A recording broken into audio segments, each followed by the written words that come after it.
Do you have any idea at what stage the carol transmogrified from something frowned on by the church to something that was raising funds for the church? Yes, raising funds. That is a very good question, isn't it?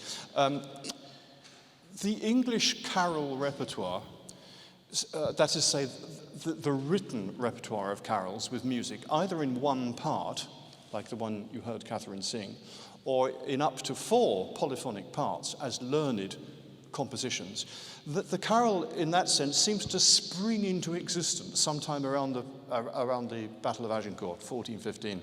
It's an early 15th century development. There is a famous song, you may know it, the Agincourt Carol, which is into carol and celebrates the Battle of Agincourt.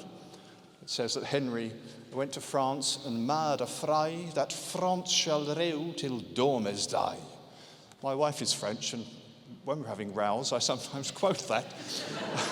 But the carol just does seem as a learned adaptation of a popular genre, a learned adaptation to be sung, for example, in the halls of, let's say, Cambridge colleges, somewhere like King's College, Cambridge, which is a choral foundation, has choir boys, has singing men.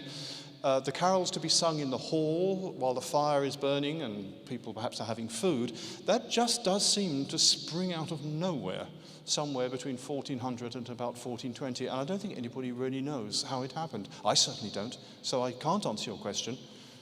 This is why I'm treading water a bit. I wish I could.